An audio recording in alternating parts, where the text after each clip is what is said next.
ಏನು ಮೇಲಕ್ಕೆ ಹೋದ್ರೂ ಕೆಳಗೆ ಬರಬೇಕು, ಹಾಗೆ ಕೆಳಗಿದ್ದಿದ್ದ ಮೇಲಕ್ಕೂ ಹೋಗ್ಬೋದು. ಸುಧಾಕರ್ ಅವಾಗ ಅಸೆಂಬ್ಲಿಯಲ್ಲಿ ಸೋತರು, ಆಮೇಲೆ ಪಾರ್ಲಿಮೆಂಟಲ್ಲಿ ಗೆದ್ದರು, ಆಗ ಪ್ರದೀಪ್ ಈಶ್ವರ್ ಫೈಡ್ ಅಂತ ಅಬ್ರ ಮಾಡ್ತಿದ್ರು. ಈಗ ಹಿಂಗಾಗಿದೆ. ಈಗ ಏನು ಅಲ್ಲಿ ನಗರಸಭೆ ಅಧ್ಯಕ್ಷ ಉಪಾಧ್ಯಕ್ಷ ಚುನಾವಣೆ ಸುಧಾಕರ್ ಬಣ ಮೇಲುಗೈ ಸಾಧಿಸಿದಂತೆ ಪ್ರದೀಪ್ ಈಶ್ವರ್ಗೆ ಮಕಭಂಗ ಆಗೋಗಿದೆಯಂತೆ. ಅದೇನೋ ಹೈಕೋರ್ಟಲ್ಲಿ ಒಂದು ರಿಟರ್ಜಿ ಇದೆ, ಹಂಗೆ ಚುನಾವಣೆ ನಡೆದಿದೆ, ಫಲಿತಾಂಶ ಇಲ್ಲ. ಬಟ್ ಇವ್ರಿಗೆ ಗೊತ್ತಿರುತ್ತಲ್ಲ ಫಲಿತಾಂಶ ಏನು ಅಂತ. ಬಟ್ ಚಿಕ್ಕೋಡಿನಲ್ಲಿ ಆಶ್ಚರ್ಯ ಅಂತ, ಕಾಂಗ್ರೆಸ್ ಬಿಜೆಪಿ ಒಂದಾಗಿ ಅಧಿಕಾರ ಹಿಡಿದಿದ್ದಾರಂತೆ. ಬಿಜೆಪಿಯ ವೀಣಾ, ಕಾಂಗ್ರೆಸ್ನ ಇರ್ಫಾನ್ ಅಧ್ಯಕ್ಷ ಉಪಾಧ್ಯಕ್ಷರಾಗಿ. ಚಿಕ್ಕೋಡಿನ ಬೆಳಗಾಮಲ್ಲಿ ಏನು ಆಶ್ಚರ್ಯ ಇಲ್ಲ. ಡೀಮ್ಡ್ ಯೂನಿವರ್ಸಿಟಿ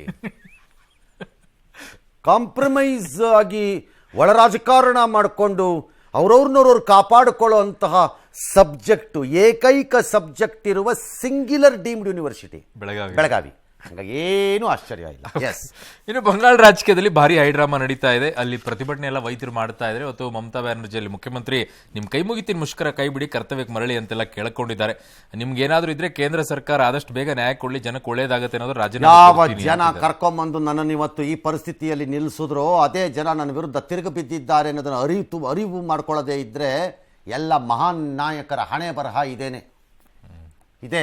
ರಸ್ತೆಗಳಿಂದಲೇ ಮೇಲೆದ್ದು ಬಂದ ಮಮತಾ ಬ್ಯಾನರ್ಜಿ, ಹೋರಾಟದಿಂದಲೇ ಹಾದಿಗಳನ್ನು ಕಂಡುಕೊಂಡಿದ್ದಂತಹ ಮಮತಾ ಬ್ಯಾನರ್ಜಿ, ಸಂಘರ್ಷದಿಂದಲೇ ತನ್ನ ಇವತ್ತಿನ ಸಂಭ್ರಮದ ದಿನಗಳನ್ನು ಕಂಡಿದ್ದಂಥ ಮಮತಾ ಬ್ಯಾನರ್ಜಿ, ಅದೇ ಜನರಿಗೆ ತಿರುಗಿ ಬಿದ್ದು ಕಚಡ ರಾಜಕಾರಣ ಮಾಡಿ ಜನ ತಿರುಗಿ ಬಿದ್ದರೆ ಹಿಂಗೆ ಆಗೋದು. ಬಾಂಗ್ಲಾದಲ್ಲಿ ಏನು ಆದೇಶ ಅಂತೆ, ನಮಾಜ್ ಮಾಡೋ ಟೈಮಲ್ಲಿ ಪೂಜೆ ಪುನಸ್ಕಾರ ಮಾಡೋಂಗಿಲ್ಲ, ಯಾವುದು ಭಜನೆನೂ ಮಾಡೋಂಗಿಲ್ಲ, ಕೇಳೋ ಥರನೂ ಹಾಕೋಂಗಿಲ್ಲ, ಲೌಡ್ ಸ್ಪೀಕರ್ ಬಳಸೋಂಗಿಲ್ಲ, ನಿಯಮ ಉಲ್ಲಂಘಿಸಿದ್ರೆ ವಾರಂಟ್ ಇಲ್ಲದೆ ಅರೆಸ್ಟ್ ಮಾಡ್ತೀವಿ ಅಂತ.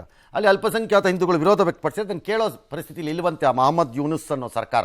ತುಂಬ ದಿನ ಬೇಕಿಲ್ಲ ಈ ದೇಶನೂ ಭಿಕ್ಷಾಟನೆಗೆ ಬರೋಕ್ಕೆ, ಭಾಳ ದಿನ ಬೇಕಿಲ್ಲ, ಇದು ಬರುತ್ತೆ ನೋಡಿ. ದಿಮಾಕು ಕೊಬ್ಬು ತೋರಿಸಿದ್ರೆ ಏನಾಗುತ್ತೆ? Take for example the Maldives. ನಾವು ಈಗ ಕೊಬ್ಬು ದಿಮಾಕು ನಾನು ಹೇಳಲ್ಲ, ಪ್ರಶ್ನೆ ಬೇರೆ. ಏನಾಯ್ತು? ಆ್ಯಂಟಿ ಇಂಡಿಯಾ ಮೇಲೆ ಹೋದ್ರು ಸರ್ಕಾರದಲ್ಲಿ, ಈಗೇನಾಗಿದೆ?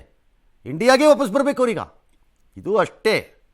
ಬಟ್ ನಂದು ಏನಪ್ಪ ಅಂದರೆ, ಇದೇ ಆದೇಶನ ಯಾರು ಇಂಡಿಯಾಲಿ ಹೊರಡಿಸ್ಬಿಟ್ಟಿದ್ರೆ ಏನಾಗ್ತಿತ್ತು? ರಿವರ್ಸ್ ಸೈಡ್ ಅಪ್ಪ.